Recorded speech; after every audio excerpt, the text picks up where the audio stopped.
Phoebe Ann Mosey, known to her great audience as Annie Oakley, was world famous. Her love of firearms and target shooting began at 8 years old when she began to hunt in order to provide for her family. Phoebe Ann Mosey's talent with firearms was extraordinary, and she began to tour the country in 1882, providing shooting exhibitions as entertainment. She soon adopted the stage name of Annie Oakley. Her nickname of Little Sure Shot was given to her by Sitting Bull after he witnessed her performance in 1884. After staying with the Sells Brothers Circus for a season in 1884, Annie and her husband would join Buffalo Bill's Wild West show in 1885. Annie would continue to perform in various shows and events until 1913, when she and her husband retired in Maryland. She planned on making a comeback in 1922, although late that year she was involved in an automobile accident, which hindered her plans. In 1923, at the age of 63, Annie Oakley was still a great celebrity.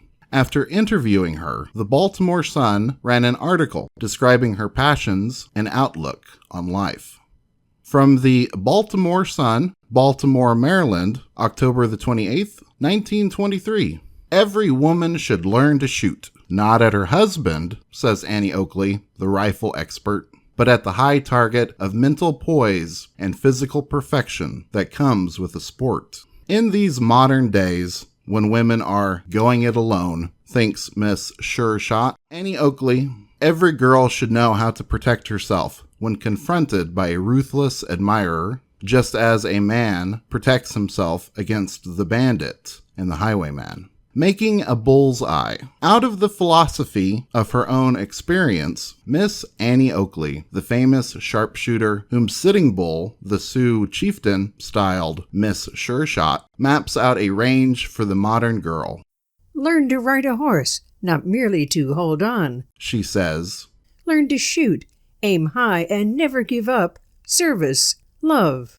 Shooting, Miss Oakley says, is one of the very best ways for a woman to acquire poise. Many schools for girls have adopted her theory, and rifle practice in them is part of the curriculum. In the University of Maryland, a rifle corps has been organized, and so proficient have its members become that they are eager to compete with other feminine sharpshooters. The World War gave the handling of firearms a great impetus, and young women took the rifle almost as readily as did their brothers. The quest of youth eternal has been persistent throughout the ages. Ponce de Leon hoped to find it gushing up from a magic fountain. A modern Russian sect seeks it through a strenuous program of mystic dances performed at night after a day of toil. But Annie Oakley, world champion sharpshooter who treads the autumn ways as blithely as though she had but started on life's morning march, seems to have found the priceless gift without searching. It is 40 years since Little Sure Shot, as she was named by Sitting Bull, first drew the wild applause of circus goers with her exhibitions of gunplay and Buffalo Bill's Wild West show.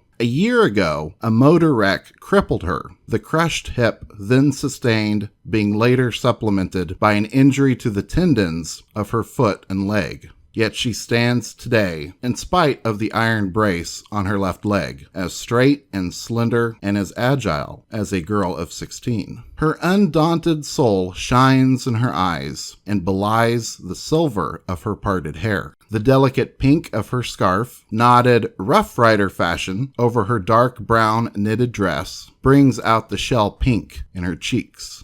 And what is her recipe for this eternal springtime of the spirit? Some of the ingredients are apparent. Learn to ride a horse, not merely to hold on. Learn to shoot. Aim high and never give up. Occupy your mind with the alleviation of other people's troubles, so that you cannot spare the time to grieve over your own. Service. Frank E. Butler, her husband, and she loves him too. Mr. Butler is proud to be known as Annie Oakley's husband. Separate houses for husbands and vacations for married folks. These are modern phrases they do not understand. Hear the apostle of the art of keeping youth alive expound her theory. Learn to ride. Some people never really learn. They merely hold on. If you ride correctly, there is no better way to obtain poise and grace, to keep every muscle alive and all your joints limber. At Pinehurst, North Carolina, where Mr. Butler and I stayed for the 7 years before my accident last fall, and where I gave shooting exhibitions, I used to get up at 4 o'clock in the morning to ride to hounds. It keeps you vital. Sometimes, of course, there were long intervals in my life when I did not ride. Why, I have been told 3 different times by various doctors that I would never get on a horse again. She smiled, and her smile lighted up her face as though a candle had flamed in a dim room. But I always did. There was a shade of triumph in her voice. Maybe I will again, even with this. Touching the brace. In spite of this. And no doubt she will. Every woman should shoot. Went on Buffalo Bill's one-time co-star, earnestly. Not only for her protection, but because of the control of the body and the excellent poise the sport teaches her. The correct way, the only way, to hold a gun is to place one foot a little behind the other, stand sidewise, the forward arm under the gun, the other thrown up and over. See the grace of it? A gun, however, according to the champion's experience, is not only an instrument for obtaining poise and grace and keeping elusive youth, it is a protection for girls and women who must walk in lonely roads after dark. Just such lonely roads she often traveled in the days of the Wild West show, when, after the last glass ball had been broken in the air under the big top, little Sure Shot must make her way back to the car. I always carry an umbrella, she says, holding it over my arm, with its handle pointing to the ground. Under the folds lays my gun, where, if I were accosted, I could easily fire. It did not matter if the tramps seized me from behind. Then all that was necessary was for me to throw my arm up, bringing umbrella and all back over my shoulder, and fire behind me. A woman cannot always rely on getting help just by calling for it, says Miss Oakley. I know of a case in Ohio where a woman, attacked by a brute as she was walking home from work, used her last strength to escape and ran screaming to a streetcar, leaping for the rail and crying, "Save me! This man will murder me!" The man followed, explaining that she was his wife. She was drunk and he was taking her home. And the conductor rang the bell and went off and left her to be brutally killed. You see, if she had had a gun... Miss Oakley turned from the dreadful subject. Her motto looked out from the scrapbook in her lap. Aim at a high mark and you will hit it.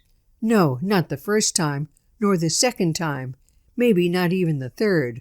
But keep on aiming and keep on shooting, and finally you will hit the bullseye of success.